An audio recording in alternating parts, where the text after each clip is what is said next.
Um, Hi everybody. Hello, everyone. Menace and the Man, episode 17. Welcome. We wanted to get a second episode in this week because we realized that we didn't do anything as far as UFC 235. Yeah, and we did you guys dusty the week prior. It's Joe's fault, but Yeah. it's not fair to you guys. Joe went on vacation. So You guys got a bonus segment this week. we weren't going to do the show with anyone else. We had to do it with Joe. Plus, Dennis was hanging out with his kids. Little mini menaces over there, right? Me? Well, Today? No, last week. Oh yeah. Remember? Mm-hmm. Yeah. Yeah, those guys are badass. Let's try Yves.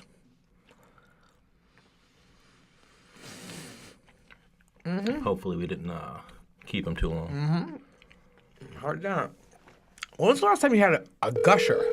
Oh, I eat gushers all the time. Look at my stomach, bro. We're going over this. When was the last? Be. Hi, Yves. I got a question for you. Okay. When was the last time you had a gusher? The candy? Is it a candy? It's like a Fruit snack. fruit snack. Oh, I thought you meant. I wasn't sure if you were talking about a fruit snack or a girl. Oh, that is a term for a girl, too, as well. Yes. I like where Yves is going with this. I love Yves. He doesn't get enough like comedic. Respect in the game? Yeah, Yeah.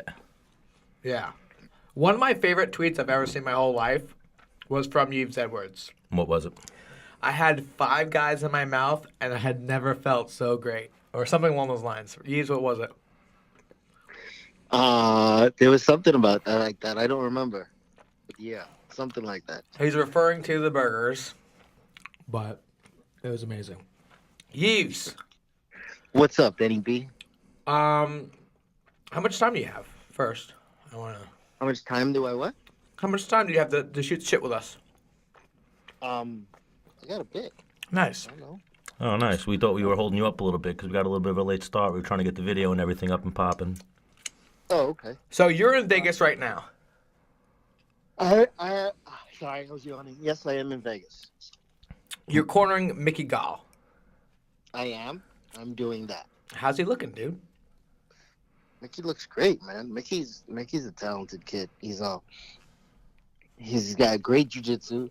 He came out to LA, started working on his striking with Schilling, and I've been helping him put his MMA game together. You know, his ground game, like I said, is solid. He has to work on his wrestling a little bit more, but it's improved leaps and bounds since he's come to LA. And just putting the combination of those 3 different skill sets together has really been smooth for him. Yeah, he's a beast, Mickey Gall. Definitely you see the improvements with every fight. Now, how long have you been working with him? Mickey moved in. Are you guys roommates? Are you guys roommates? Yeah. Oh. You guys have bunk beds or what? We sleep in the same bed. We share a bed. There you go. Even better. Now, when the women get involved, is that like a sharing thing or what's? Nah, you've been to the place. Mickey has the room that you Got you. Yes. you stayed in. Mm-hmm. That's his room now, and yeah, we just hang out. Mickey's a young man who's fighting in the UFC, being successful. So you work out how his situation with the ladies are. He's a good-looking young man who's successful. So he's Right. crushing it. He's crushing it. Right. Yeah, I'd imagine he's crushing it. Good for him. Oh, do you watch him bring in girls and you're like, dude, really? You just had the other one the other night. And I got this one? He stays out of mind. There you go. Oh, so now you're living the single life as well. You guys have a bachelor pad over there. We're 2 bachelors in a pad, but we have different. We roll different ways. Oh, so you guys are never going out and wingman each other? Mickey's 26. I'm 42. That's a perfect combination. That opens you up for a wide age group Yeah, but of women. Yves, you could pass for 32 all day long. Yeah. I appreciate that, Dennis. You trying to hit on me? You trying to get in my bed now? Yeah. Now, what is this? He's talking about Mickey in the room. That you stayed with Yves before? Yeah. Where was this? In LA. That's where Yves lives now. Oh. Yeah, I wasn't sure I was gonna ask that next question, but I remember Mickey Gall was in Jersey for a while. Yeah, I mean, for his entire life, that's where he was living. But he moved out to LA to spread his MMA wings. Get with some people to help him improve some of the skills that he was missing. Also, LA's a good place for a young, good-looking guy, right? For sure. It's warm and Beautiful women. there's good training. Beautiful women. Good-looking women. Yeah. So let's take a step back. I want to know about like the upbringing of Yves Edwards. You're from the Bahamas, right? I'm from the Bahamas, born and raised. Moved to America at 15 Okay. and turned 16 here. Been here, actually, no, I turned 15 or 16 here. I don't remember. That's irrelevant. And then went home for a year after that at one point. But I've been between the Bahamas and the U.S. my entire life. Does any of your family still live in the Bahamas? Most of them, yes. I go Okay. home as often as I can now. Last time I was home was Christmas. Okay. And I'll be home again, I don't know, probably in June or July. What's the damage on a ticket from LA to the Bahamas? From LA to the Bahamas? Yeah. What do they get you Round for? trip probably costs, round trip I could probably do it for like 400 or 500. Oh, that's 600 dope. maybe? Yeah, that's not Yeah, bad. it's not too bad. Yeah. That's not bad at all. Yeah, no, it's not. All right, so you They moved. make the money with the volume. Right. So you moved to the United States, 15, 16. You finished high school. Where were you living when you came to the United States? In Texas. In Texas. Okay. Yeah. And that's where you What? start. Go ahead. No, that's a song from the Houston area. Houston what? Houston Oh, what? got ya. Houston what? Houston. And then you didn't play any sports in high school, did you?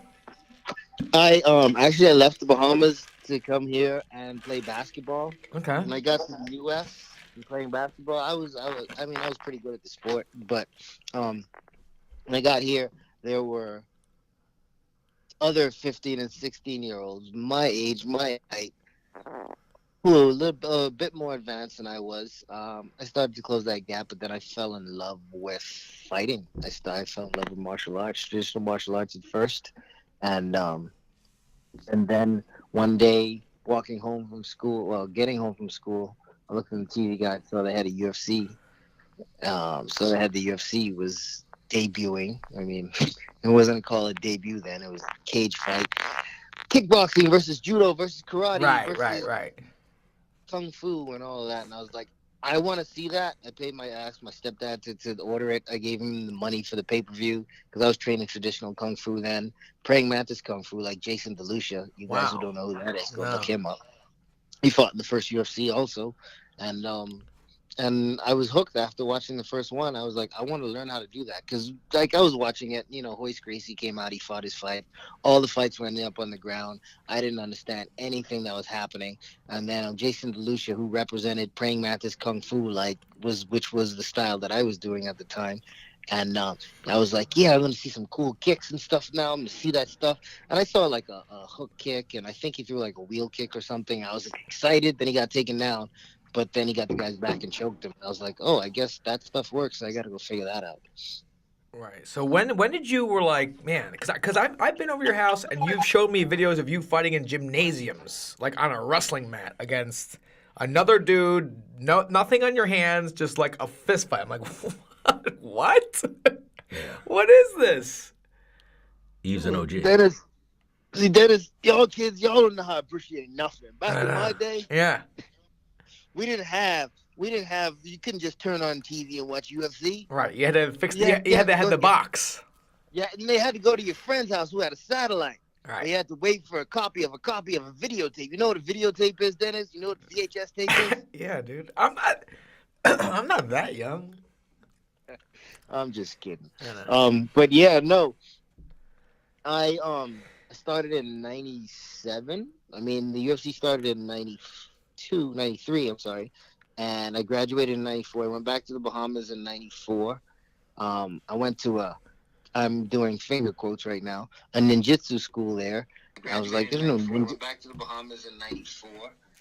Yeah, and my best friend there, his little brother was going to he was wearing his karate uniform, and I was like, "Where are you going?" He's like, "I'm going to my ninjutsu school." I was like, "There's no ninjas in the Bahamas," so I went with him to the place, and they were grappling. I just turned 18, I believe. I got choked out by a 14-year-old. I was like, "I'm Yikes. gonna stay here. I'm gonna learn this," and that kind of got me hooked on grappling and learning the other aspects of MMA that I had no idea about, the stuff that I was interested in anyway.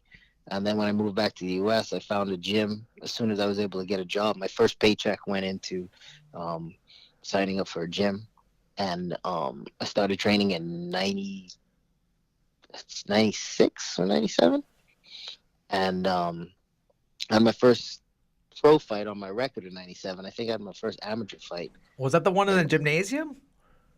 Yes. What were the rules back then? None? Don't pull each other's hair or poke each other in the eyes? NHP. No nut shots? Yeah.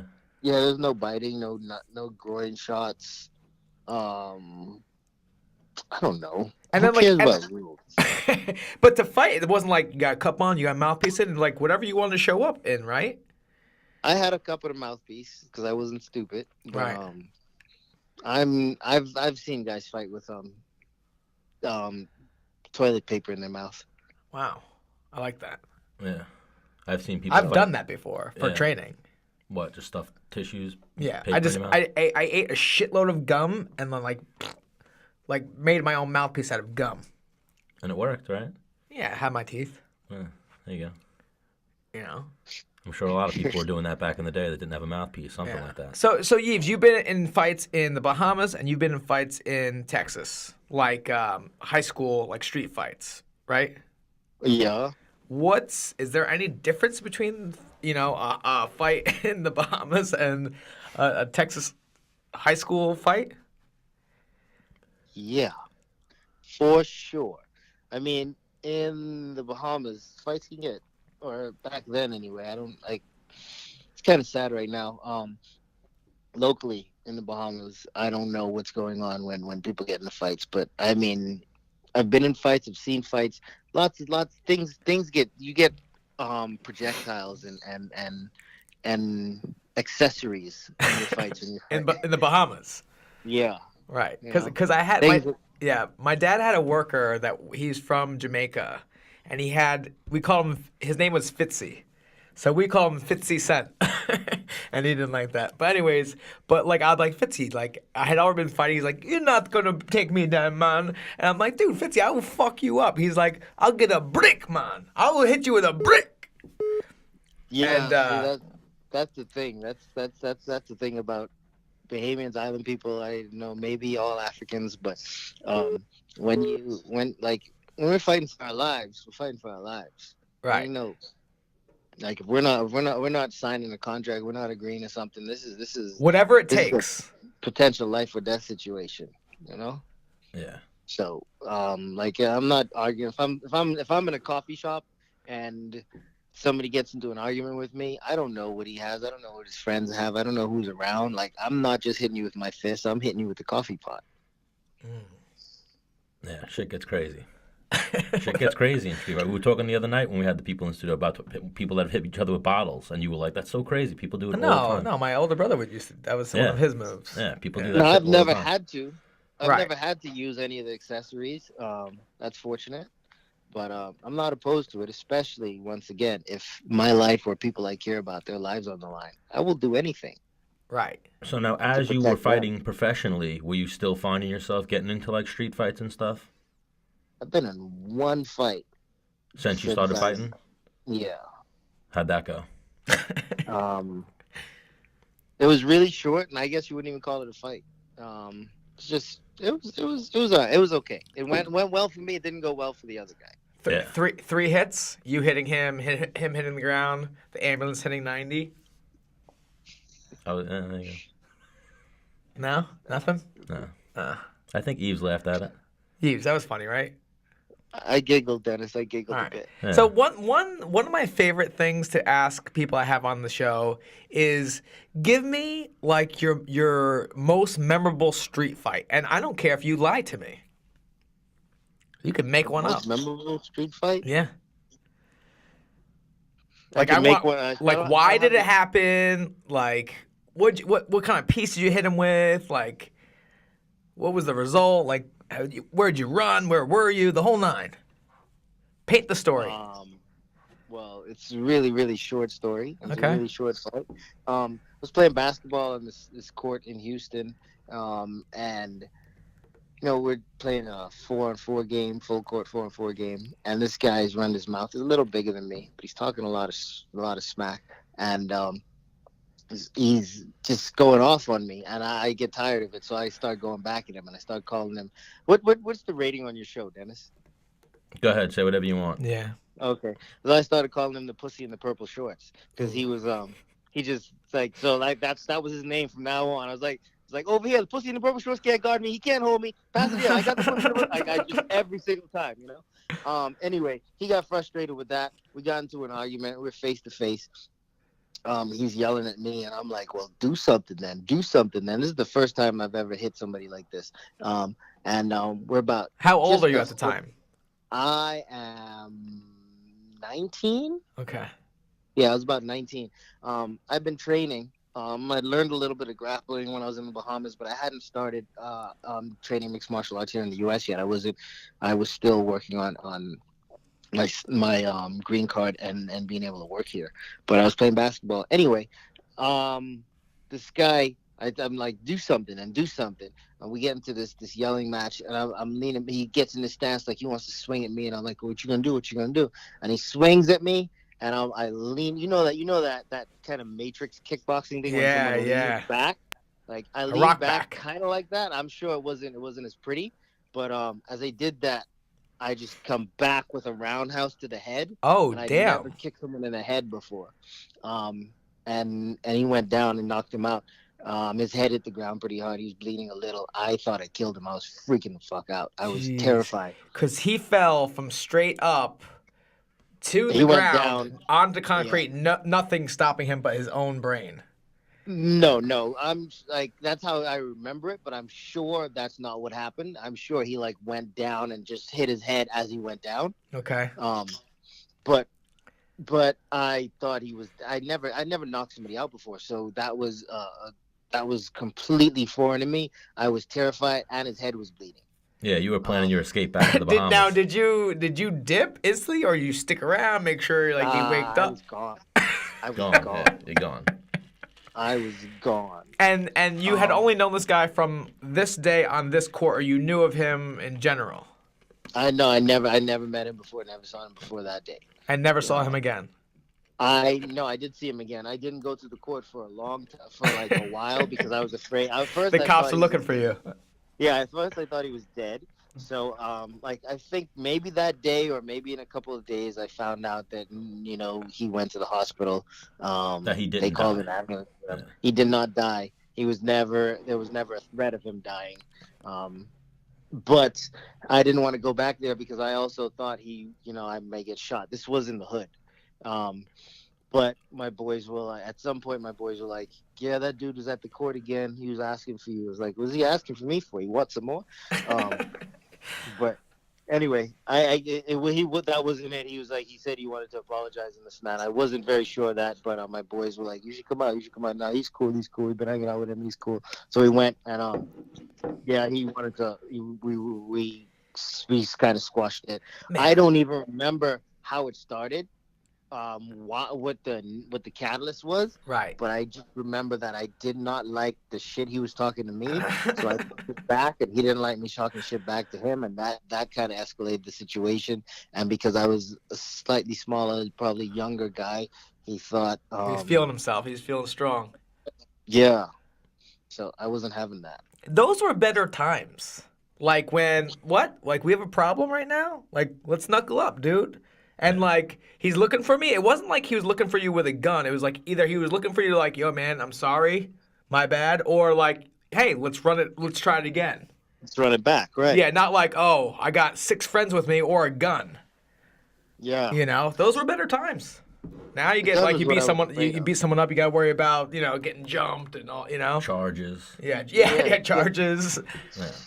Man, that's what I like about the state of Washington. I was in Seattle. I fought in Seattle a couple of times, and while I was up there, I found out that there's a law there for mutual combat. So, like, if we have beef and we both agree to it, we could fight.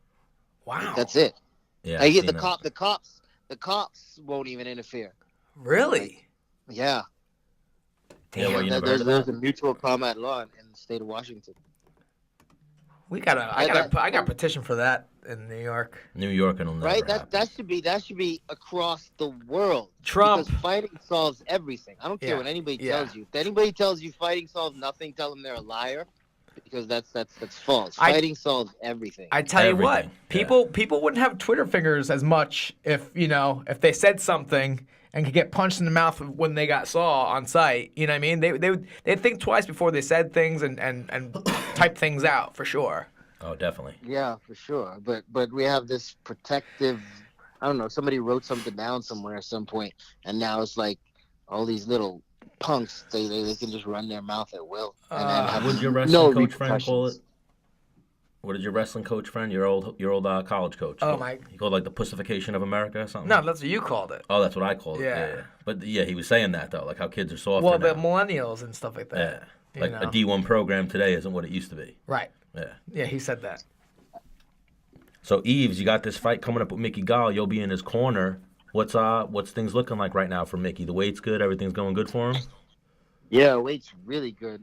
He could make weight right now if he wanted to. I mean, like literally right now. It'd probably take him like 15 minutes, but That's a he great could do feeling. it. Is this Yeah, at 70 or it's- 55? No, it's at 70. I know. Hang on. Diego Sanchez put up he's 168 right now, or last night. Yeah. That's going to be tough, I think, when it comes into the grappling exchanges. He's If he's there, he's looking. Mickey's Go ahead. ground is smooth, man. Mickey has a really, really good ground game, but we see some things in Diego's game where Mickey can take advantage of. Diego's got a really good fight IQ, especially when the fight hits the ground. Standing, I don't feel that he has the best fight IQ, but he's competent and he has confidence there.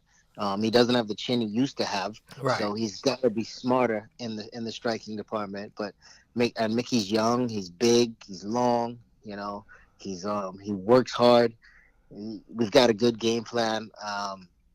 It's an uphill battle for Diego in this fight, I believe. And that's not all simply because I'm in Mickey's corner. It's a fight, so anything could happen. Right. But Right. I am completely on Mickey's side behind this. I told Mickey the same thing. I mean, there's 100% chance that that somebody's going to win this fight. It's just that Mickey has a 90% chance and Diego has a 3. How's Mickey's cardio right now? Pretty good. Nice. Now, here's the thing about conditioning. I mean, you can train your conditioning as much as you want, all you want, but there's a moment in the fight, and Dennis, I think you could probably attest to this. There's a moment in the fight sometimes that you may not even recognize it when your conditioning is really good. You don't even have to think about it, but there's a moment in the fight where you feel it, where you're like, you feel your chest, you feel that burn in your chest. And for me, when I feel that moment is like, okay, this is the point. I'm supposed to feel like this. I'm good. I've been ready for this. And once I get through that moment, I don't panic. I don't seize up. My muscles don't tense up. I don't worry. I'm good to go for another however long the fight is. But and you freak out, you panic, the pressure starts getting you. You change your breathing pattern. You don't breathe normally. You don't breathe a controlled breathing pattern, and you start kind of hyperventilating. Not necessarily, but your breathing pattern is not smooth, and then you start to get tired. And I fully believe that happens to some guys. Mickey's got good conditioning. I think when that moment hits him, he also recognizes it. He'll be able to just breathe through it, relax, and once that passes, you don't have to think about it again. It doesn't come back. Bro, that was some veteran shit if I've ever heard it. Like, cause I've you know me, Yves. I train like a motherfucker, and I've always had great cardio. Me and you have done cardio together, and I lapped you, you know, and but usually for me it was in like the first, like halfway through the first round where I'm like, am I tired? I Yep. feel like this isn't good. I've got another 2.5 more rounds to fight, but I feel tired right now. And this guy feels a little strong. And I definitely, man, I've never actually thought of what you just said. Where, like, going to the fight, like, yes, you're going to get tired. Embrace that. Do it, it's going to happen. Embrace it. Get ready for it. Yeah. And when it Yep. happens, do not freak out, because I see that to a lot of people. They get tired, they freak out, and the whole game plan goes out the window. Yeah. Man, that was some veteran shit right there. I Yves know a Edwards. little bit about fighting. I've done it a couple times. All right, so your first fight was in '97, and then you retired in 2000. Was it 14. Was it? Yeah, 2014. Wow, you've been retired for 5 years? It seems like yesterday to me. Yeah, it sucks. It's November 2014, so right now we're at about 4.5. Why do you say it sucks? You're not enjoying retirement? I like punching people in the face for money. He's still training. Yeah, I guess now he's just not punching people for money anymore. Now you're just talking about people getting punched in the face for money. Yeah, it's not quite the same. What made you? It hurts a lot less though. Right. What made you decide to? You know what? I'm done. I've done this long enough, and I've gotten out of it what I wanted, or what it may be. What made you decide to retire? I lost to Akbar Ariola. That was the fight that sealed the deal for you? Yeah, that's not a fight that Yves Edwards should lose. So I just did not. I couldn't take the shots. I remember being in that fight. Now I remember being in that fight and dropping to my butt and thinking to myself, how the hell did I get here? I didn't remember that. I watched it again, and the shot that I got hit with was something I would eat like a pretzel like 10 years ago. So there was a point when I think I just couldn't take the shots that I could in the past. It's weird though, because in the gym I still spar, and I've gotten hit a few times. I've taken head kicks and walked through them, but that fight I took 2 shots that I just don't even remember. When I watched them on tape, it's not the same. So, Right. I don't know. I just didn't feel like the Yves Edwards that I was giving people a quality Yves Edwards. I couldn't do that. I couldn't do that to them, and I couldn't really do that to myself anymore. So So it was a little bit more of a pride thing mixed with a little bit of a health thing. Would you say? I wouldn't even say pride or health. I would just say a recognition of my time has passed for this part of the game. I can't go out and defend the tribe anymore, but I can teach the young ones to defend the tribe now. Got you. So now mostly just coaching guys, and you're still getting on the mat and mixing it up with them, right? Yeah. I mean, that's. I don't think I will ever. I'll stop doing that when my body says you can't do that anymore. But I still love the game. I still love the sport, and I'm fortunate enough to still be involved in it in the capacity that I am. So I can still spread a little bit of joy, a little bit of thug jitsu love, and some knowledge with the microphone and with some coaching. So let's get in that a little bit. You got into commentary. How much? Like almost like right after you retired, no? Yeah, pretty soon after. And then you work with the UFC a little bit. Yes. And then, from the ones I watched you, I thought you looked great, but you weren't getting a ton of camera time, right? I did not get a ton of gigs. I don't know what is behind it. I mean, there's a lot of shows, but also I'm from a different era. You know what I mean? There are a lot of people that are MMA fans that would probably see Yves Edwards and not recognize Yves Edwards. You know what I mean? Right. The era that I was fighting in, the sport was nowhere near as visible as it is now. Yeah. So it's like I compare my past and what I want out of my future, kind of like the Chris Collingsworth. Because I was watching football for a long time. I loved football. I watched every game for years. Haven't been watching it the past couple of years. because, it's my choice.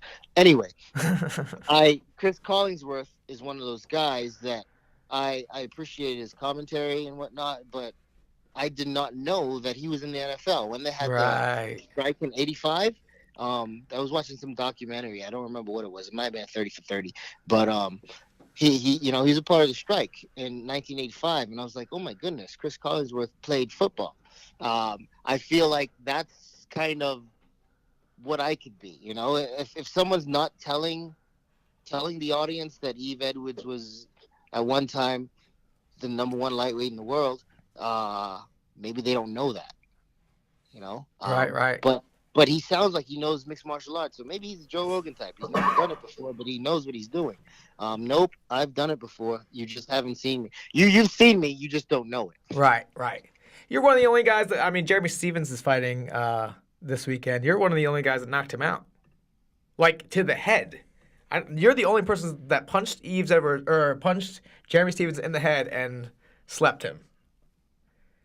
Yeah, that's a nice trophy to have on the wall. For sure. For sure. Jeremy Stevens is a tough mofo. as tough He as they hits come. hard. Yeah, he hits hard. Good conditioning. Always prepared. It was one of those moments where you got to be aware of a guy like Jeremy Stevens, But like for me, whenever I fought someone with power, that was my thing. If somebody has a big weapon, I always had a very good ability to avoid that. Especially once I learned how to wrestle. That was the one kryptonite I had for a long time. I think you would attest to that also, Dennis. Once I started learning how to wrestle, that became something that I was able to face. I was able to put on my lead suit and keep that kryptonite away from me. But Jeremy Stevens, it was easy to stay away from his hands because he has so much power. As soon as he moves, you just make your reads and know how to get out of the way. And I just caught him coming in, and that head-on collision, it's bad for whoever gets hit. Because you're a lefty on top of that. Yeah. Yeah. Because I remember you were in Long Beach. Training with me and Dan Valmont, kind of getting ready for this fight a little bit. I remember we went for me, Dan, my older brother. Wait, why do we have to talk about this? Why, Dennis? Why? Come on, because it makes you knock out Jeremy Stevens even that much sweeter. No, but no. What do you mean? You didn't even need it. You just want to embarrass me. Okay, go right ahead. All right. Go ahead. So we were living in Long Beach. This is one of my fondest moments of Yves Edwards, right? We had been, me, my roommate, Dan Valmont, my brother were out drinking all night, right? We wake up the next day. Yves doesn't drink. He's, staying at our apartment. We're like, all right, let's go for a run. I don't want to. Come on, man, let's go. My older brother has not worked out a day in his life for he's my brother. He's in good shape, but doesn't work out. So we go run to the end of the boardwalk, which was probably about 2 miles, right, Yves? Yeah, it was a 4 mile. And then we run back, and then we go to our house, whatever. So I'm going back and come on, Yves, you gotta fight, come on, let's go. And we're just jogging and shooting the shit up ahead. And you were not jogging. You guys jog at a 7.5 mile an hour pace. Yeah. Yves is moving at a 4.5. So anyway, I'm like, man, I'm getting nothing out of running with Yves right now, nothing. And I'm having to coach him. I'm like, I can't right now. So I'm like, whatever, let me just go run. I ran, got back, went home, showered. I think I ate food, and then Yves then came in the door. I'm like, yo, are you kidding me? And then I was telling you what, I was a little nervous for that fight. I'm like, man, I don't know. I don't know if he's the fact that I don't know. And then Caught him bing. clean. Caught him Just I was like, yeah. Yes. Yeah, see, I don't have that wrestling background. You guys do all that frenetic stuff. Yeah. I have that boxing background where we run distance forever, but we run at a really slow pace. You get a heart rate up to 140 and stay right around there. You guys run at you guys run 5 mile minutes. I'm not doing that. Well, Right. that's what I have a car for. Right. And then when I got the fight against Jeremy Stevens, I'm like, Yves beat him, and he can't really How'd that cardio work? I'm sorry. That was no. Well, no, we were slugging it out for 14 minutes before I got fucking maybe 13 before I got the The fadeaway flying knee. Yeah. When I watched, I'm like, dude, he jumped up and backwards, and I came into it like, damn, touche, honky. Well, you were charging him. You were like, Fuck you, I'll charge you. no, I'm saying you I were like know. charging him. You were ready to fuck him up. You were going after him. Yeah, well, I was smelling blood, dude. I was trying to get the finish. So who wins that fight this weekend? Jeremy Stevens or Zabit? Zabit? Oh man, I'm rooting for Jeremy, of course. Right. I like Jeremy. He's a cool cat. He is. We were friends. We were like, it's funny, man. I hate fighting my friends. I've only lost to one of them. I fought a bunch of them, but yeah, Jeremy's a cool cat. I want to see him win. I want to see him do well. I'd love to see him get a title shot, just because he's been in the UFC since he was 21. He's 30, but he's about to be 32 or something like that. You know, Jeez. that's quite a trip. And I'd like to see him. I just want to see so much success with Jeremy Stevens. I know Zabit Magomed Sharipov is one of these guys that everybody looks at as potential in the future. I don't see it. I see he's very consistent, but I don't see anything that's like Jose Aldo when he fights sometimes and he shows up. You're like, holy shit! Like Zabit's never shown me anything. I'm like, holy, this guy is a fucking complete animal. Like I know he's very good and very consistent and simple, which wins. But I'm not seeing like him running off the cage and like, you know, where Jeremy Stevens hits people and fucking they disintegrate right there. You know what I'm saying? So I mean, what is it about Zabit that makes him like what, you know, what's the rave on him? He just always, it seems to always have an answer for everything and always presenting problems. You know, his grappling is really solid. His wrestling and defense and offensively is pretty good. His striking is kind of weird, but he makes it work for him. And he's very long. That height, especially at that weight class. I mean, you featherweights, you guys are like midgets. But Zabit, he's got that length. Yeah. And, he's able to capitalize on that. So. Yeah, he's a big boy. I don't know. Tough fight for Jeremy Stevens, but I think if Zabit, Tough fight for Zabit also. if Zabit hangs in the pocket with Jeremy Stevens, he's gonna get clipped. Oh yeah. And then it'll be, can Zabit take that shot? You know. Right. Well, I don't know if anybody could take a shot from Jeremy, like a clean one. Yeah. Usually puts people on Queer Street, and then if he follows up, he's a finisher. So yeah. Yeah, he gets like extra. Like if he could be totally out of gas, and if he clips you, it's like he gets a power up, and like he's throwing like 7 more like that. Even like I was saying to you, once you hit him clean, it's like a caged animal. Like you back him into a corner, he's already throwing as hard as he can. It's like as if he starts throwing harder once he's rocked. You know what I mean? Right. Yep. Right. So, what made you, we spoke a little bit about this, right? So getting back to your commentary, you were with the UFC, you weren't getting a ton of time behind the camera, but at the same token, like you have bills to pay. You know, this dude just can't sit around for a couple bucks here and there. Like, you know, he's a grown man with bills, you know. So PFL approached you, or there was an opening, or... PFL did approach me. They were starting this new thing with the season format and asked me if I was interested. And the offer they made me was just... First of all, I was interested in the concept of a season, scoring points, having a playoff, $1 million championship. That all of that was interesting. And then the offer they made me was nice. I appreciated that offer. That I felt like that was more representative of the value that I would bring to an MMA promotion as a commentator. Mm-hmm. So I presented that to the UFC. They didn't want to match it, but they wished me well on my journey. So we parted ways, and I was with the PFL in season 1, man. Season 1 was a whole lot of fun. I can't wait to start that up again. Oh yeah. We're starting on May 9th. So And it's going to be great. With a deal now on ESPN, right?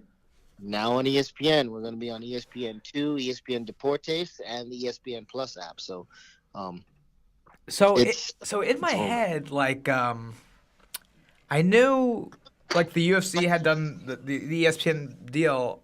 I was just kind of blown away on how quickly the PFL did the ESPN deal behind the UFC. I'm like, whoa, that's pretty close. Like, I don't know, maybe a year difference Yeah. would.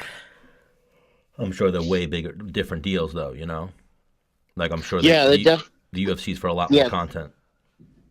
yeah, definitely the UFC. I mean, the UFC has a lot more content. The UFC also has a much larger schedule. You know, we have 10 events throughout the year. The UFC has what, upwards of 20. Yeah. So we have a good deal with them though. I'm really excited about it though, because the ESPN deal. I was saying this before we even announced or even had it any. I had any inclination that we were going to be with ESPN. That MMA being on ESPN is the biggest thing for the sport since the Ultimate Fighter. 100%. And I think it is bigger than the Ultimate Fighter. It's it's so huge now because ESPN is when we talk about the UFC on Fox, uh, when we start speak when you bring in fighters from other organizations, like you bring Bellator in, or you bring a Bellator champion in, or a ONE FC champion in, and you announce them and you're talking about them on the UFC on Fox. You're talking about them in the capacity of they were world champion in another organization. You won't even name the organization, because the UFC doesn't want to even I wouldn't say they don't want to, but they just have never really acknowledged any of their competition in the capacity of broadcasting. But now Bellator is not the worldwide leader in UFC. I'm sorry, Bellator. ESPN is not the worldwide leader in UFC. ESPN is the worldwide leader in sports, and MMA is a sport, and the sport is bigger than the UFC. And ESPN will have, highlights from ONE FC, from Road FC, from LFA, RFA, from anywhere around the world where it's a quality technique that's shown in mixed martial arts. ESPN will put it on. It'll be on SportsCenter's top 10. I mean, in the first event for the PFL, we had a flying knee knockout by Alex Nicholson against Jake Hune. That made the ESPN top 10 that night. And that just kind of goes to show what ESPN is and what they bring to the table for the sport in itself.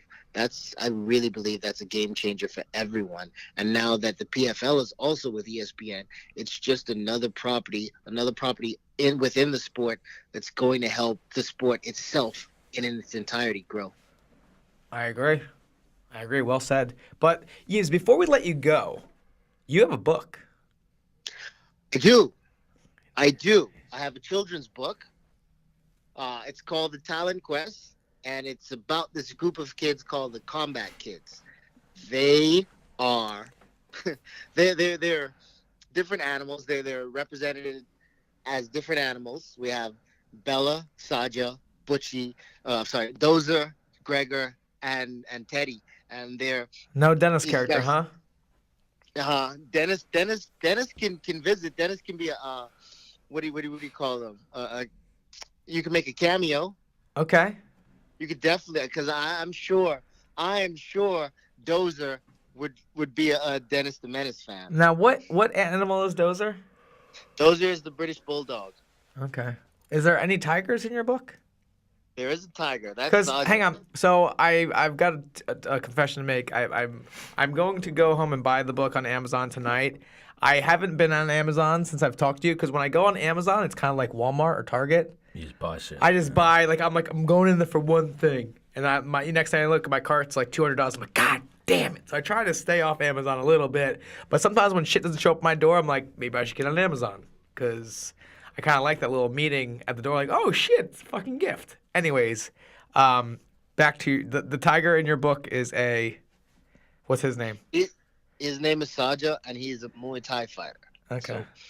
So Saja is the Muay Thai fighter. We have Gregor, who's the wrestler. Teddy, who's the mixed martial artist. Bella, she's a jiu-jitsu player, and Dozer is the boxer. Okay. But these kids, what I want to do is just make mixed martial arts a little cute for kids. But there's a lot of lessons that are learned in mixed martial arts. There's a lot of lessons that you learn in wrestling, isn't there, Dennis? Yeah. And then you bring those wrestling skills into the sport of mixed martial arts. But even in striking, I'm sure there are other lessons that you've learned as a grown man. As a grown man with children, you've learned things because of the sport of mixed martial arts. You learn things about character and personal development and personal responsibility because of the sport of mixed martial arts. And I want to present that to kids. You know, people see mixed martial arts, and there's still this group of people in the world that think mixed martial arts is about violence, and that's not what it's about. It's about a challenge to yourself. It's about testing yourself. It's about working hard and trying to make yourself physically one of the best that's ever done this sport, that's ever done something. You know, this is a way to defend yourself, and being able to defend yourself, that brings a level of self-confidence. But to defend yourself, you have to get to that point, you have to learn these things about discipline, and to you know to ensure that you gain that discipline, you have to understand that you need a routine. Some routines are good for you, some routines are bad, and then you start to learn about what it is that you need in your life and what it is that you don't, and that's different for everyone. But the sport of mixed martial arts can bring that to someone, and the younger that we start with kids learning these characteristics that will help make you a better human being, a better person, the better it is for it. And if you can learn that through a sport, if a kid can fall in love with the sport of mixed martial arts, or someone wants their kid in the sport of mixed martial arts, I wanted these kids, the combat kids, to be something that's more endearing, that kind of opens the door for someone that may have a negative thought about mixed martial arts, or the kids that are already in it. Just make it a little easier for them. Someone they can relate to, something they can relate to. At some point, there are going to be all the lessons, all the general lessons in life are going to be taught in these books, whether it be, like I said, determination, self-confidence, self-reliance, discipline, any of those things, the things that we need every single day in our lives. I want to present that to kids, and just present these situations where they can start to understand and figure it out, and they can see how these situations sometimes mimic real life for them and apply it. Because like, your character isn't what you do in public. Character is what you do when nobody's watching, and that's what I want to kind of instill, and I want to bring. And I know mixed martial arts is a big part of that. And we have every genre of everything has scumbags, but the cleaner you keep the room, the less scum is in there. Agreed. And get that money, Oh yeah. right? Getting paid is a nice thing. I have a granddaughter now. I want her to eat. I want to take care of my mom, my family. Should I have any more children, I want them to be taken care of. So You're a grandpa at 42? Yeah. I'm a grandfather at 42. Yeah. Oh man. I Yo, started young. My grandpa I'm will a young fuck you grandfather, up. but that's my fault. Yeah. That's my fault. I had my daughter when I was 17. She waited until she was married. She's been trying for a while. She's 24 years old, and she had her daughter at 24. So, Oh well, I'm proud of her. congratulations for menacing the Thank man. you, thank you, the man. Fuck You yeah. the man. Thank you, Yves. Thank you, Yves. So, Yves Edwards, do us a favor. Let our followers know how to find you. I'm sure they all remember you. You're an OG in the game, the uncrowned lightweight champion from back in the day. Let them know how they can find you. You can find me on any social media at Thug Jitsu Master. That's THUGJITSU Master. That's my Twitter and Instagram. I'm also on Snapchat, but I never use that. And you can get my book through Amazon. If you find me on Instagram, you can. The link is in my bio for the first book, The Talent Quest. You can also follow the Combat Kids. That's combat_kids. They have their Instagram page. We're going to be putting out more content for those guys. And, our illustrator, you guys got to check her out. Her name is Nari M. Savanari M. She fights in 1FC. Real talented young lady, talented artist.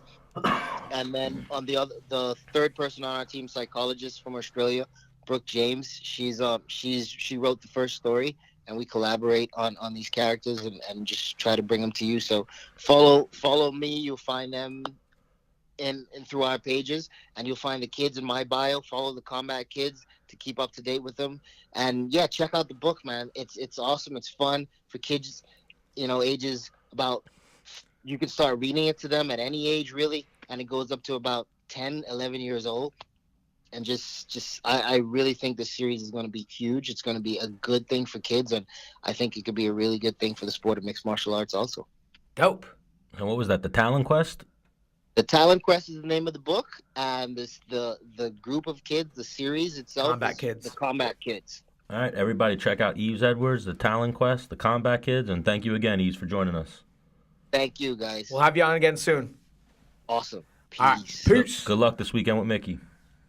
Gracias. Peace. Don't do it. Oh shit! Sorry, Yves. You had to go. You had to go. Sorry. Dude, you can find Yves Edward in a library, in your local gym, like in a cage, or you can find him on TV. The man's all over the place. He sounds like he's really getting in his game now, as far as like breaking down analytically. You know, like he was flowing. He's there. nasty. He Let's was hit up flowing there. another OG. analyst. Rashad Evans. I wonder if right now Yves is like, you motherfucker. No, I texted him. You could hit him with the send on.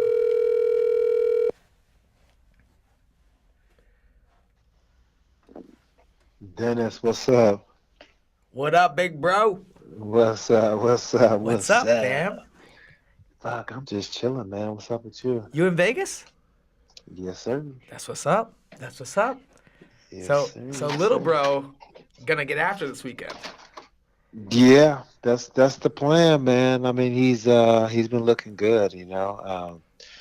Now I've watched Kamara for a while, and this is the most, you know, like relaxed but focused that I've seen, you know, and that's huge. That's huge, man, because he's not making this more than what it is, you know, and that's the first part of competing well, just acting like you fucking been there before. You know? Right. Because he was on the show, and Yeah. I was talking to him a little bit about getting the fight, and he was like, I've met Big Bro, and he was like, you can come stay at my crib and train, and he said from there that was it was a wrap, like this is what I'm going to do. So that's pretty huge that you're that big of an influence on him and where he is now. Yeah. That's fucking dope. Yeah, no, it is, man. Like, it's just kind of something that just, I'm glad it turned out so well, but when he was starting off, man, it was just like, I got this guy, I got this kid who was dreaming big about becoming an Olympic champion, and then I persuaded him to come and, forego that and pursue another dream. And now, I just want him to just at least, do the best to his ability, Right. So that was my main focus with him for a while, man. It's just, dude, just do your best, man. And then he just kept, progressing, once he found his balance on, like, because he was so driven and so focused, he had that wrestler mentality. He would only train, and that was the only thing that he did. He wouldn't do anything else besides that. But then, like, his body was starting to break down a little bit, and he was starting to, not do as well as he could do. And I'm like, bro, we need to have some balance, man. And then, I showed him the other side of life, and he's kind of got that balance. But then he started to, find ways to just keep his focus on fighting when it's fighting, and then outside of fighting, he was able to clear his mind.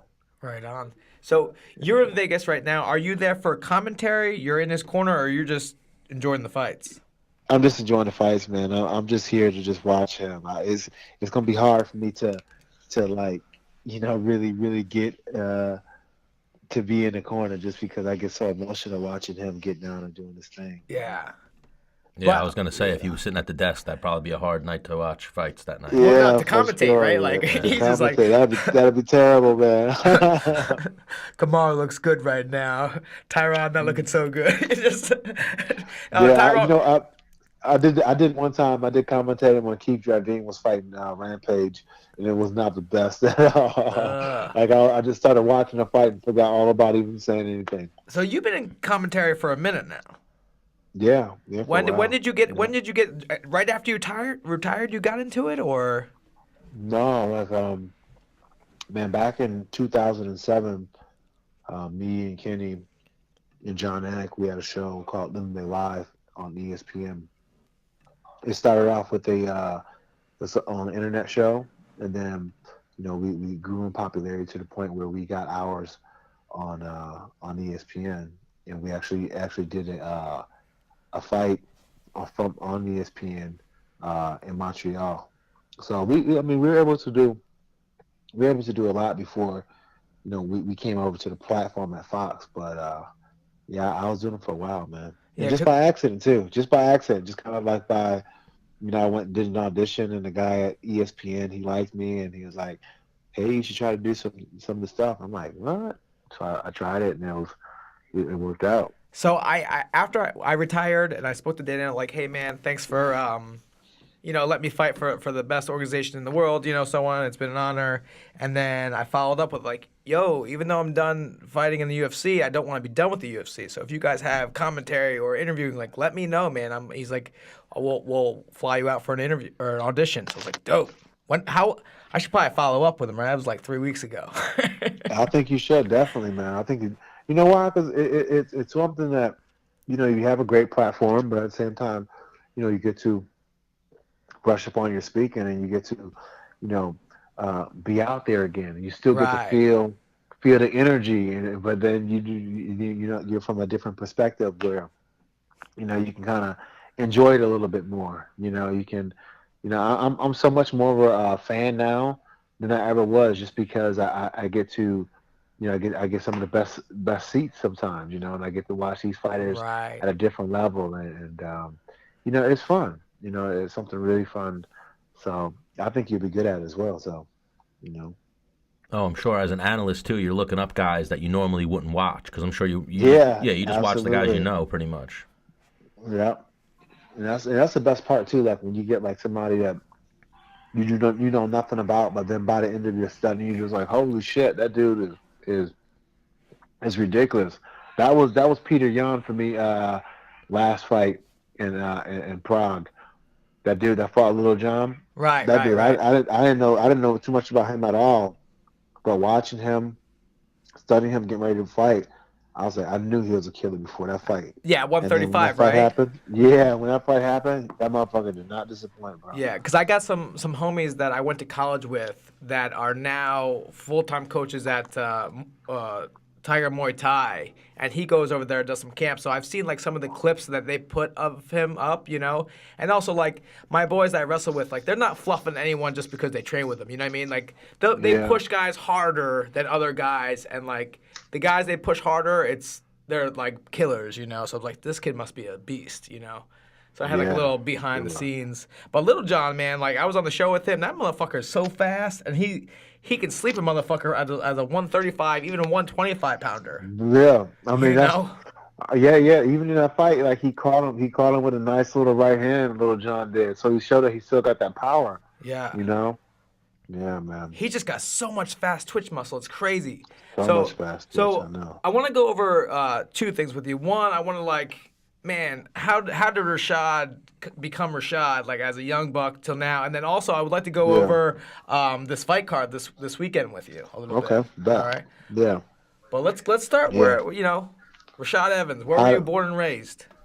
I was born and raised in Niagara Falls, New York, and I'm one of nine children. But Damn. I grew up. Yeah, I grew up with there was seven of us in the house, and I'm the fifth one. So I was the brunt too for the longest time. So for me, yeah. So for me, like my thing was I was always able to talk trash. I was always able to use my mouth. I was always able to use my mouth, man. My mouth is my weapon to really defend myself because I wasn't too strong at the time. But my brother, he's 2 years older than me, and he's the one who really got me into fighting, and it was just more or less because he used to beat the shit out of me on a regular basis And to the point you where, had to survive. You had to defend yeah, I had to yourself. survive. Like it was crazy because my mom was like, Rashad, listen, you and Lance, everywhere y'all go, y'all need to be together. Like Rashad, you gotta stay with Lance. Lance, you gotta stay with Rashad. So my mom, so Lance used to, Lance used to, Lance used to hate that he would have to, that He I was would your have to go with him chaperone. everywhere. He was your Yeah, so he would keeper. hate it. So he would always like do like some real mean shit, like, oh, you can't walk next to me, you got to walk 10 feet behind me, and then like, if I got too close, and he'd turn around, he'd like thump me up a little bit. But you know what I'm saying? That's how I grew up. I grew up fighting all the time because then like, you know, as punishment to always make sure I can hang on him, he'll always like make me fight somebody, Right. and then after a And while, I just got to the point where I was like, I just enjoy the fight. right. And real quick, touch on like you and Lance probably fought so much. He's probably the closest brother of all your brothers, no? Yeah. Me and Lance fought all the time. Right. We That's fought because every I we mean fought every day. the guys that you train with every day and beat the crap out of each other every day, that's like your boy when you guys Yeah, are outside the absolutely. gym. So I'm sure you and Lance, Absolutely. you guys are like tight.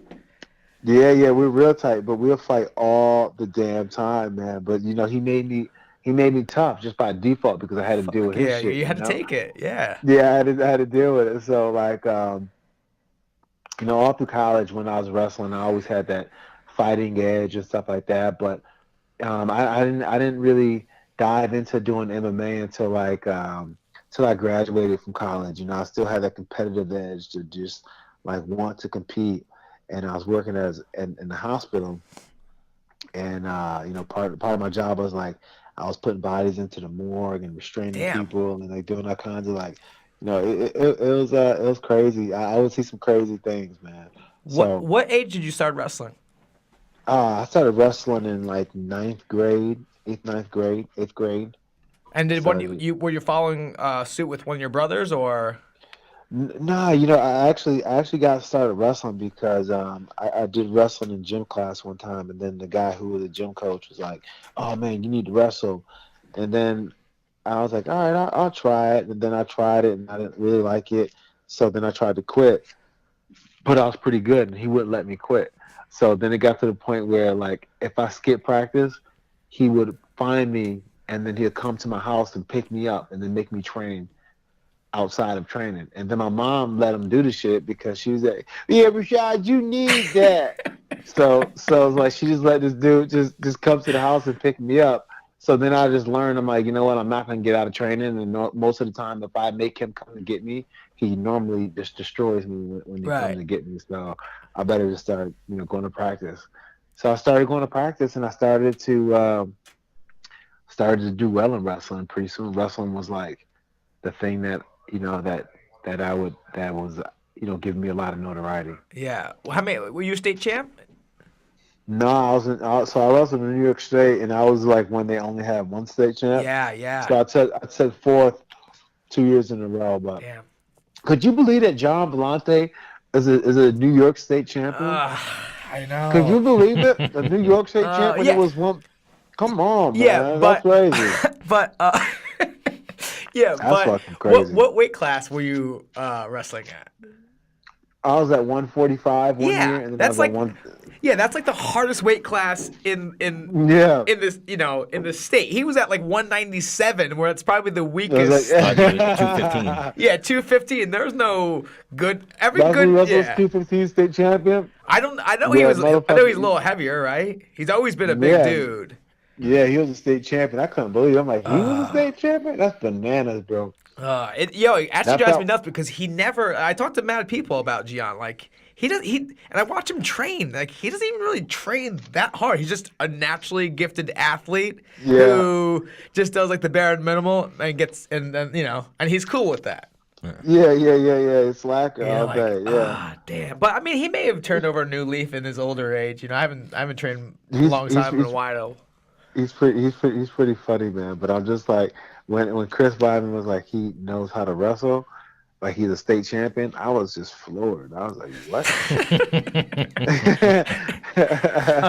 So what made you wrestled at Michigan State, right? Or Michigan? Central Michigan, Michigan right? State, Oh, Michigan State. What Yeah. made you decide there? They recruited you hard or Nah, I kind of went there just by like on some shit like so.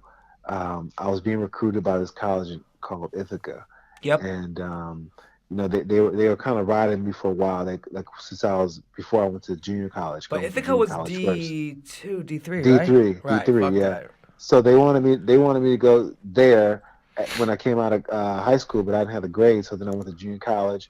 I became national champion in junior college, and then they recruited me to go to Ithaca. And I was like, I was thinking about going, and then me and the coach, we actually built up a rapport, and he was talking all the time. And he's a pretty cool guy, and he was asking me one day like what colleges was interested in, what colleges came to see me, and I told him Michigan State, and he made a comment that forever just changed my life. He said he was like, I said Michigan State was looking, to recruit me. They came to recruit me. He's like, Michigan State. He's like, and I was like, yeah. He says, wow, that's pretty big deal. Rashad, listen, you're a good wrestler, and I definitely think you can make a big impact for our school. But if you go to a division college, I'm gonna be honest, you're good, but you most likely probably won't even start. Yikes. And he said that to me, and when he said that to me, it kind of like struck a chord, struck a nerve in my heart, and I'm just like, oh, kind of stung a little bit. So I was like, okay. So I just decided not to go to his college, and I decided to go to Michigan State, and I ended up redshirt my first year, and then I started every year after that, and by the end of my college career, I was a team captain, and I remember seeing him at this tournament, and you know, he was at the Division III match, and I walked by. I was like, "Hey, coach," just kind of kept it moving. Saying kind of like a little like, Right. Look at me now, I bitch. did all right. Yeah. I did Yeah. all right, man. Yeah. Uh, Because there's people that you tell them they can't do something, and they're like, yeah, like now or there's people that you tell them they can't do something, like, yeah, you're probably right. I can't, and then just like right. they take that excuse that no, so and so said I can't, like I can't. Yeah. With that being said, because I remember when I was in college, I didn't go to this tournament because I was a Prop 48. I wasn't like allowed to go, but I remember coming back and you were at a tournament. You were already in the UFC. You were doing big things, and some of my teammates saw you and made a big deal. Like, oh my God, Rashad Evans here, and my coach was like, who fucking gives a shit? He would like went off on them, like he's just a human being, like fucking like stop sweating. You guys gotta win fucking matches. And I remember he came back and was like telling the rest of the team. I was like, yeah, man, because that's very true for the sport. Where if you respect another human being too much, like you already like you're gonna lose, So I carry that with me throughout my whole wrestling career, my whole fighting career. Like fuck this guy. You know what I mean? Even when I talk to people, you know what I mean? Like something Joe Schmo, like, oh, you were talking to Rashad Evans, like, ooh, what? Like, yeah, he's another human being, you know what I mean? He's dope, dude, you know what I mean? Like, if I was like, hey, Rashad, I'm blowing you, you'd be like, oh, man, I need to get off the phone with this cat. This dude's, like, making me uncomfortable, Right, yeah. So Absolutely. then, so what was you got some crazy shit, like you were in morgues and shit and fucking seeing some fucked up shit, and that was after college, or that was after college. And then what made you get into fighting? Well, I kind of still like. I didn't end my college career the way I wanted to. I kind of felt as if like I fizzled out at the end. I had a great match with, now coach of Black Zillions, my good buddy Greg Jones. Yes. He's only lost a handful of times in college. He's a four-timer, like right? 3 times. Yeah, or almost. He would have been a 4-timer, but he lost to me in the state. Not the state. He lost to me and another guy in the nationals one year. So I was able to do things like that, but then I just couldn't find any consistency, Right. So when fighting came around, I was like, you know what? Let me just. I kind of discovered it, and it was something that I was just doing just to stay in shape. But then fighting came so easy to me, like I was just completely obsessed with it, and I would do these tournaments. Like I was working at the hospital, and I'd do these fight tournaments where I'll go to like these smokers, and they'd be like, I'm like, oh, I'm looking to do a fight, and they'd be like, all right, well, we only have room for a tournament, so you can jump in this tournament and do a couple fights, and if you don't want to fight anymore, you don't have to. And I was like, all right, I'll just keep all in fighting one until... night? All in one night? Yeah, one night. Yeah, one Damn. night. And I was like, all right. How old are so... you? Because at that time, like when you're like I'm 22, 24, right? Like yes, I was. I was like 23 years old. Like so. you don't get hurt. What? Nah, You're gonna fist fight and getting fight hurt at all. right again. Yeah. 5 minutes later, like, oh, I'm good to go. Yeah, so that's what we were doing. Like my first time ever fighting, and I went and I entered a tournament and ended up fighting 3 times. Now, one night. was it for money or was it for like you could drink free here tonight? Yeah, it was for money. Like I mean, it was like I got paid maybe like $100 a fight. Right. You know what I'm But saying? at that time, you're like, man, Yeah, at the this is time, easy. at the time, that was great money. Yeah. Especially being that I wasn't making too much money at the hospital, Right, so right. so it was some extra little scratch, and at the time you make a couple extra, $500-600. You had Yeah. some money back then. That was some money. Untaxed money too. Yeah, that was untaxed. Yep.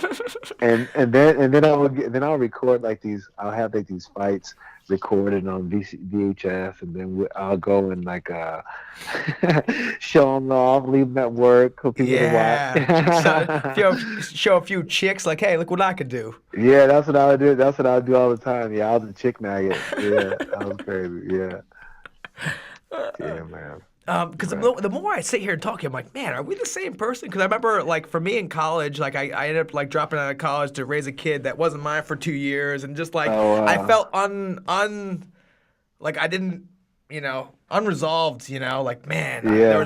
there was still more in the tank, man, and then Yeah. fighting kind of just like fell in my lap, and I was like, this is a good outlet to kind of, Beating people up's kind of fun. yeah, to fill that void, if you will. So when Yeah. did you get into the UFC? It was off the Ultimate Fighter second season. Right, I remember Yeah, that. that was it. Yeah, like Because you were like one of the only 2005. wrestlers on that, or like you were like a known wrestler on that. I was like, he's my guy. Yeah. Koscheck Yeah. was season 1 for me because like he's the wrestler. This is my guy, and then you, season 2. Yeah. Now, did you get Yeah. did you win it? Yeah.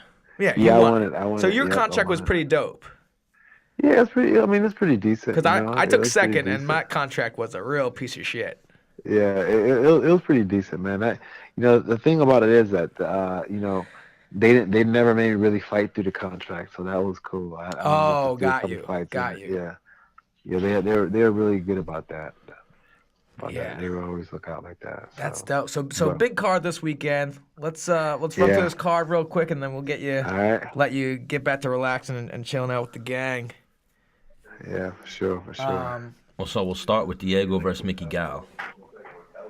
Yeah, this is the big fight, because Diego's one of those guys who's Season always 1. yeah, Season 1 season one. Ultimate Fighter. He's old school and he finds a way to mentally and reinvent himself, But he's that guy now who guys want to get a rep off. You know what I'm saying? Right. So this is an interesting matchup, but I just think the grit of Diego is going to be able to pull through. I think this is going to be a gritty fight, and because I don't really see Mickey having any kind of I mean his stand up is not anything to write home about. You know what I'm saying? It's not something that's he's more of a ground guy from what I remember. Right. And So then if he I were think to if he were to use his range like he should, Diego Yeah, is if he one of those uses guys that will range, run right right. through it though. Lunge Right, him no, with that's hooks, that's yeah. exactly it. Yeah, that's what I'm saying. Like if Mickey was striking, then I'll be like, all right, Mickey may be able to catch Diego because Diego has a lot of miles on him, Got right? you. But Mickey's not gonna do that. He's gonna go right to where Diego is probably the strongest right now because that old man grappling strength, he's Yeah. probably got a little bit more burlier and stronger there. Right. So I think Diego got this one. All right, I'm gonna go Diego too. Oh, I'm gonna lean towards Mickey Gall. Okay. I think Mickey Gall's gonna Okay. have 15, 20 pounds on him. Oh, yeah, that's true. Yeah, Diego's fighting at what he's walking around at right now too. Do you think that has any Yeah. play in that? I mean, Mickey I don't Gall's know. coming Like, down like every other fighter. Diego's Yeah. walking around right now and came into fight camp at 168. He's cutting 0 pounds. I think Diego needs to Yeah. come into this fight sweaty and ready to brawl. he'll- Like he needs to turn this into a brawl, and he can't. I don't think he Yeah. even wants to grapple with Mickey Gall. Mickey, I don't know, man. He prides himself on his grappling. His grappling is like the thing that he's always been known for. You know what I'm saying? Right, I right. can't see him backing down from a straight grappling match. I think that would be right up his alley. But I'm gonna root for Diego because I do love Diego. Yeah. Ever since way back in the day, he's one of those Right. fighters that you can't. Well, I went overseas Oh, with dude. Diego. Yeah, you So I can't. gotta rep my boy. Yeah. But tough fight. I hate when I Yeah, see you know, fights you, like that with the size you know, disadvantage. you know Diego. Yeah, I seen him. He was in great form. The crazier Diego acted, the better he's gonna compete. So Yeah. he was in rare form. Yeah. Yeah, so if you see Diego doing yoga in the airport, you know he's probably gonna fuck somebody up. That's where he does Yeah, it. Yeah. So yeah. next up we got Cody Stamann versus Alejandro Perez. I'm sure none of us know too much about a lot of these guys. I know about Yeah. both of them a little bit. I know a little bit about Cody Stamann. I don't know too much about No, Alejandro Perez. that he was on the Ultimate Fighter like Latin America, Perez. and Yeah, Perez. he throws some hands. He trains over at AKA in California, and Yeah, he's with some good training. He's got a good training group. He works Yeah, with my boy Perez- Sean Perez- Bunch. Yeah, Perez is pretty tough, man. He's pretty tough. Who's he going against? Cody Stamann. Who's got Cody heavy hands, Stamann? right? Yeah. I'm gonna go Cody Stamann on that one. Because the heavy hands, huh? I think he's coming off. I think his last fight was that Aljamain fight, so I think he's coming off a loss. I think he wants to right the ship. I'm not sure what. How Perez's last fight. about Perez? Let You me don't see. know. You don't know. Yeah, I don't really know Perez too much. I'm a go Perez. I'm gonna go Perez too. The AKA training, Yeah. the in there with Khabib and getting those rounds in with those Russians, man. It adds character. Those are some character rounds, man. Oh, definitely. So let me see. Alejandro Perez. I'll just get his last fight. Oh, he's on a winning streak, so. Yeah, Perez. He's on a 4-fight winning streak right now. Yeah, I'm gonna go with Perez. All right. So maybe my pick's bad there, but we'll see. Hopefully Cody Stamann pulls that one out. Next up, Misha Serkinov versus Johnny Walker. I know Johnny Walker's one of those guys getting a lot of hype right now, especially after his last performance. And then he came out with the suspenders and the red pants. The yellow pants. Yeah. I think I'm gonna go with Johnny Walker.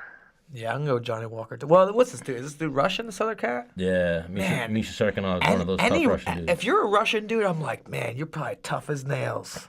Misha Serkinov is Yeah, the but- dude who just arm triangled Pat Cummins. Oh no, I got him all day, all day. Who, the Russian dude? The Russian dude. Yeah. All right, so you're going Serkinov, Yeah. All right. Okay. and you're going Johnny Walker, Rashad. I'm going to Johnny Walker. I'm gonna Johnny Walker. On the rocks. I'm gonna go Johnny Walker as well. Johnny Walker, he's throwing some heat lately. It's like the only way you can say it is Johnny Walker. Johnny Walker. All right, so Jeremy Stevens versus Zabit, the next one. I'm not even gonna go for Zabit's name. I got Zabit Magomed Shapiro.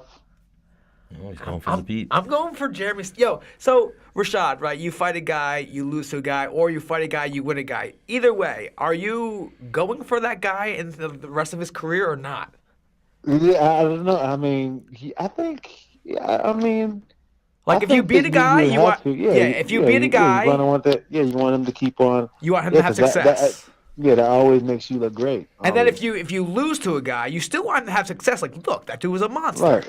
Yeah, I'm going Jeremy Stevens. Yeah, I'm gonna root for Stevens as well. One of my favorite things ever is you know that song When Your Legs Don't Work Like They Used to Before? You ever see that video? I don't know. It's a song like I don't know, like fucking some Jason Mraz song. But Jeremy Stevens did a highlight video with that song playing, and it was every time he hit people and they just drop, like their legs stop working. That's funny. I like That's that. funny. You made it. You were on the video. I'm sorry. Yeah. It was when he hit you with the uppercut and you just like went knees and then went to a takedown. Yeah, I got those legs though. You got on those legs. I think you finished that takedown too. Yeah, Yeah, fuck so- yeah, dude. All right, so Cody Garbrandt versus Pedro Munoz. I got Cody. I'm going with Cody. I'm going back to Cody. I think Cody comes back in a big way, man. Yeah, I think this is a tough fight for Pedro Munoz. I think Cody Galbrandt's going to come in there looking to get back. Is Pedro's thing is he's more of a striker, right? I don't know too much about Pedro Munoz. I think he's just like gets in there, slugs it out pretty good. He's on a pretty big winning streak now. Yeah, I believe that's why he's getting this fight. He no. split decision loss to Dodson. He just beat Brian Caraway and Brett Johns. I think that's where he's in this fight, is he has the win over Brett Johns, and I think Brett Johns was undefeated at that point. Oh, no, Aljamain had beat him. So. No, I think this is a good one for Cody. Yeah, it looks like a good matchup for Cody. He should have some reach, some size. So I'm gonna go Cody on that one. Rashad, I'm sure you could touch on this too. Like sometimes it's tough to get ready for an opponent that you're like, man, this guy don't belong in here with me. Yeah, it is. It's fucking terrible. And then the worst part about it is they always bring themselves to the level, and then you just kind of like sometimes taking a minute to get warmed up to it, and it's like, Yeah. gosh, Yeah, like you Like got to hype yourself up. this guy really thinks he could beat me right now. Like, what the yeah, fuck, yeah, man? yeah, Now I gotta like yeah. turn it That's up on exactly you. it. Like, damn. And you're the Yeah, name, so he probably that's has tunnel exactly it. vision. Biggest Right. fight of his life Right. type Yeah, shit, you know? Because when you yeah, think of, I mean Rashad, since he's been in the UFC because he won the Ultimate Fighter, like he's already everyone was fucking eyeballing him. You know, what I mean, Yeah. I was like a little bit different where I climbed up. You know, what I mean, so like I had my eyes on people and like felt the motivation. And then when the eyes are on me, sometimes it was tough to like get motivated. Like yeah. how do I It gotta beat this was, dude it down? You know? was. Yeah. Yeah, it was, man. Absolutely, Do Plus, you, absolutely. those first few seasons of The Ultimate Fighter, too, those guys were like, everyone wanted to fight The Ultimate Fighter winner. Because that Yeah, was when Yeah, it was you hot. wanted yeah, to. Yep. yeah. That was the big name. That Yeah, was the household name. So I mean, yeah. hopefully that's not the case for Cody. That's the only way Cody loses if he's like, this guy's not at my level. Yeah. But he should, if this fight's No, on the feet, I think. I think that I mean, you gotta be honest. TJ kind of left that weight class with a kind of a black eye over it. To be honest, you know what I'm saying? Right, Just because of what happened. He it kind of shakes things up a little bit when a champ goes out there and gets beat like that. right. You By the know, guy in the lower division, yeah. in the lower division, yeah, it kind of shakes things up a little bit, and then it's like, I know a lot of the guys. Marlon was like, you better go and he told TJ he better go and stay down there with the little boys. You know that's Is and he getting the next title shot? I don't know. I mean, you would think so. He's been pulling people away. He's been looking good doing it too. Yeah, I mean, he's scary, Marlon But I can't Moraes. think of who he would fight next other than a title. I mean, he like Aljamain yeah, looks like an animal. He like slept him. Fucking before Aljamain, he slept Jimmy Rivera. Like, and he was yeah, looking like an animal. Like, what do you? And then he slept only guy who beat him, a Sun Sao. He knocked the Sun Right, Sao out. I think, right. Like, I yeah. forget what I heard Ali say. Ali said, I think that Moraes is holding out for the title shot. And I think they're waiting because the UFC wants to do Cejudo versus Dillashaw again oh right, at 35. at 35. Yeah, that's kind of fucked up, man. Who Well, knows, though? I mean, for like these guys in line, like that's one thing, Rashad. Like in wrestling, that was never the case. Like, no, the returning state champ, we're gonna let him get healed up, and he's gonna come back and try to. Like, no, man, you're not ready. You're yeah, not ready. Fucking this yeah. guy is, Right. he beat this guy. This guy, like, it is what it is. Well, Yeah. that's one of those questions right now. Dana's up. The time might be up. He has to answer. 125. Right. Is Cejudo going to defend that belt, or we scrapping the division? What's Right. going on? Right. All right, we got 3 more fights left. We got or 4 more. We got Tisha Torres versus Weili Zhang.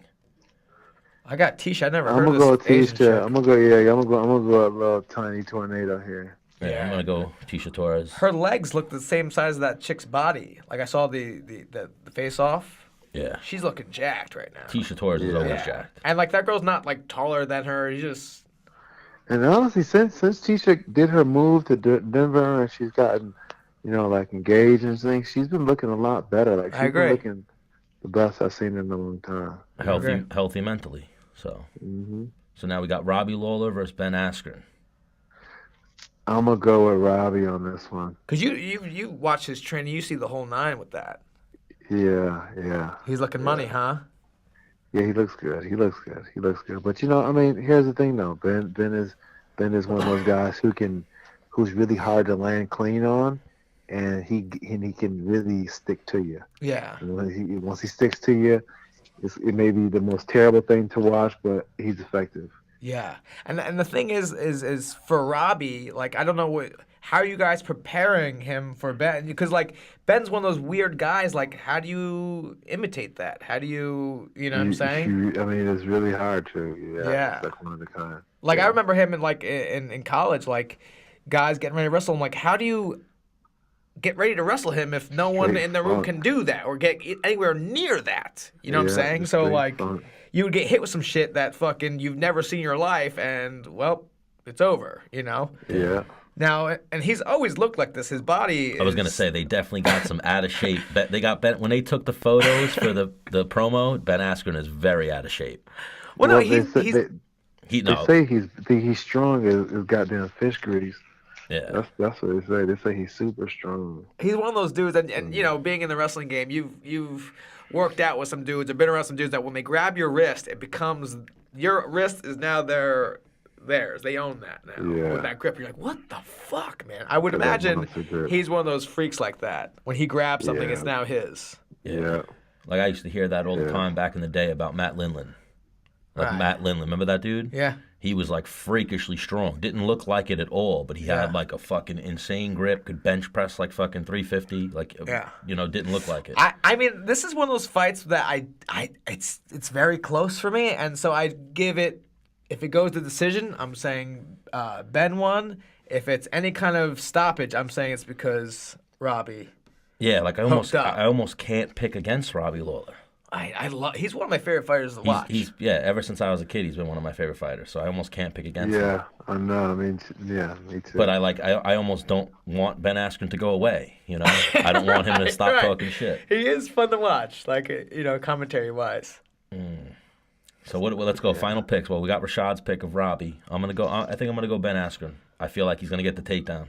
For money wise, right? Like if I had to put money down, it's either Robbie lands or Ben gets a takedown. I think there's a higher chance of Ben getting the takedown. I hope for Ben's sake he just dives right for an ankle pick. Like I don't. Yeah. Start on a knee. Yeah, if this fight starts on the feet, and he can't get the takedown, I think it'll be a long night. But Hang on. Either way, I'm looking forward to it. Looks yeah, it's gonna look dope. that's tied with this next fight for me of fights I want to see. Tyron Woodley versus Kamaru Usman, welterweight Yeah. championship fight. I got I got- Usman all day. I got Usman, of course. Just Of course, because of I'm course. watching Tyron. He's one of my he's one of my homies too, but I think again, like we talked about, it's easier to become a champion because the focus than it is to Right. hold down that title because like man, Yeah. these cats don't belong here with me. Like it's hard to get motivated. You Yeah, know? like this. Yeah. This is tunnel vision for Usman. I mean, right now. I just wonder, Tyron has a lot going on, and so many different avenues in his life. And, right. He's rapping. you just have to wonder, like, at what point does those things start to, eat at that very thing that makes, him be so successful. Right Right. now he's been showing no signs of fading, but I mean, it's a lot of things. It's a lot that could, that could just, when you're dealing with measures like this, sometimes it's just like one little thing that happens and then it becomes like a dam and then it just bursts, or just one day you just can't take it and it just kind of just snaps and you just lose, Right. your ability to handle that stuff, Right. But I don't know, he seems to be able to handle it all mentally, but I don't know, man. It's a lot to ask of anybody. I think it's kind of like a little bit of a double-edged sword in terms of, he's doing all these things. He's on Wild 'N Out. He's rapping. He's acting. You know what I mean? And then he's fighting. Yeah. So like, it's either a lot on him to do, and it's a lot of, and he's also a father to 3 kids, I think. Yeah. You know what I mean? He's Yeah. also up there in age for a welterweight. I think like you lose your Yeah. fast twitch fiber at a certain age. Because I know for me, like in college, man, I cared so much about college and was so focused on Right. wrestling that it fucking hurt me. I wanted to win so bad that it hurt me. It's Yeah. all I thought about, and it drained me. So sometimes when Yeah. you're thinking about other things, and then when you show up to train, you just focus on training for that time you're training, you train hard, and then your mind's somewhere else because your mind has to be somewhere else to act or whatever. I mean, you're not thinking about the fight. You know what I mean? So that might be a good thing, or like you said before, it could be a really bad thing. Right. You know. So it's. Yeah, this one's a It tough one. for me. remains to be seen, man. Now, with that being said, I don't give a fuck who he hits. If Tyron Woodley hooks up, you're going to sleep. Yeah. That for man sure, for can sure. cover He got distance and power. hit hard. Now He's with got power, fucking he's explosive. with Marty, I moved around with him. Like he's so hard to hit with his fucking. He uses his range awesome. He does level changes. He's always moving. He sees things Yeah. very clearly, and he's fucking. If he Yeah. shoots and gets on your goddamn legs, you're in trouble. Yeah, you're gonna. Yeah, exactly. You know. So that's the thing that gets me thinking, like, and he's ready to compete. Yeah. He's excited and ready to compete, man. Right. So, I think one of the key things for him from the outside looking in, I've never been in a championship fight, is just and I'm watching Tyron Woodley because Tyron wants him to rush in, and so Tyron can fucking land that hammer. You know, just kind of, come on, man, come fight me. Like, do what he does. You know what I'm saying? All Yeah. right, I'm gonna go with Usman. I'll join you guys, and I'll go Usman. I think Usman's gonna pull off the upset and take the title from Woodley. And again, like Rashad said, he's not making it a bigger thing than it is. You know what I mean? Like, I also think he's one of those guys that when the spotlight gets shined on him, he fucking blinks. Right. Like he's built for that shit. He likes the sunglasses on. He likes looking spiff. Like he likes that attention. He's not like, oh, this is too much. It's draining me. You know? All right, Yeah. Main event, light heavyweight title, Anthony Smith, John Jones. Two guys you know well, Rashad. Yeah. I mean, I think the whole Lionheart story has been amazing. You know what he's been able to do. You know, this past year, it reminds me of the Vulcan move a year before that. You know, but at the same time, he still has a freshness and newness that Vulcan didn't have in as well too. So there's a bit of excitement. You know what I'm saying? Because he can hit hard and he has been able, he's got that luck thing going right now. So Right. there's a part that just kind of be like, I don't know, maybe, but then, you're talking about John Jones, arguably, one of the greatest to ever put on the gloves. His fight intelligence and IQ and his physical skill set to match that with his physical gifts, with his body type and range. It's really hard to match that, and I find it hard to believe that Anthony's going to be able to match that, just because where John can take the fight, I feel that he's so much more dominant in those areas. I agree with that, man. I think John is one of the best at keeping his range and then closing distance and making those hits count as well. Right. I think, like you said, with Lionheart, he does have this like grittiness to him. He's going to stick in the fight. I don't think he'll ever quit in this fight. I think it's an interesting fight. I just think John Jones might be a little bit more dynamic. Again, getting ready for train for somebody, it's hard to get a guy to do what John Jones does as well as John Jones doesn't. Yeah, You know what I'm saying? right. So like you can get a boxer in there or a Muay Thai guy, but like they ain't doing it like John Jones puts together. Right, and plus I seen John, this past this week, and just his energy is so light and so playful and is so relaxed, and he still, but you still feel like there's that air about him where he still has that chip on his shoulder. And I think that that makes it even more dangerous John Jones. Right. John Jones that has a little bit of chip on the shoulder, but he's still calm and relaxed and playful. Right. I mean, the dude doesn't know how to lose. He has one loss on his record, but it was because he fucking was killing somebody. You tried to commit murder, we have to penalize you and you lose. Right. Like, Right. Exactly.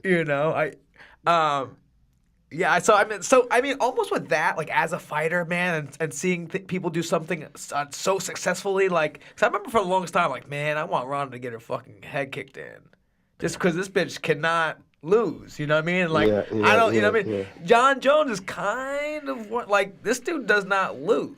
You know what I mean? So a lot of people are gonna tune in just to see him.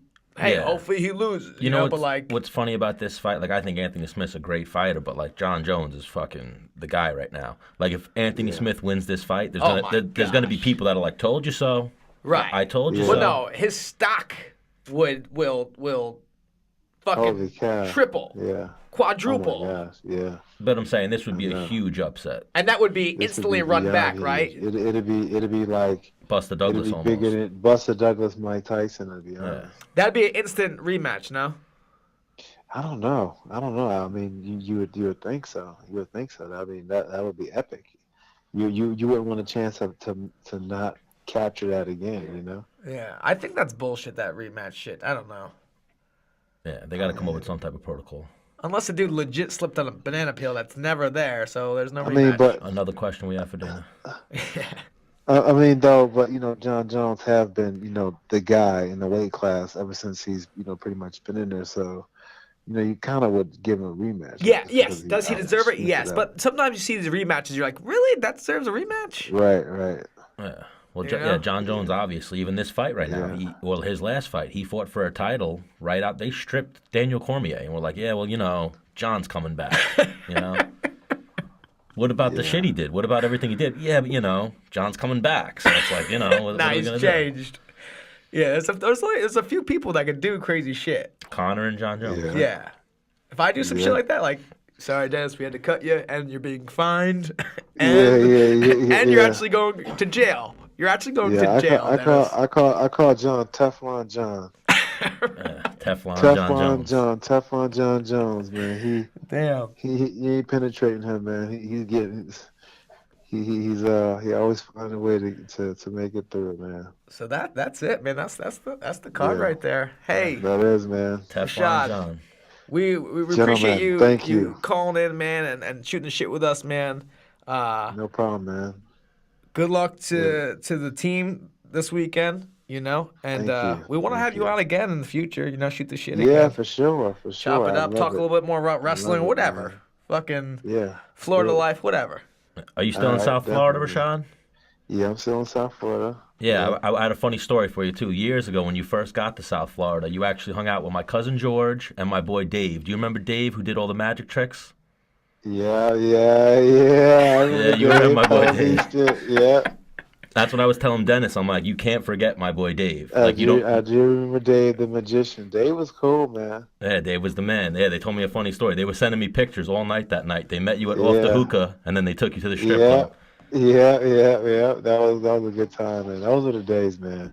Yeah, those were the days. I think you were the champion at the time too. So it was like they had the champion of the UFC partying. Yeah. So yeah, that was a good time. Nobody will ever tell the details of the partying, but. Shit, I can't even remember them. I'll be lying if I told you, man.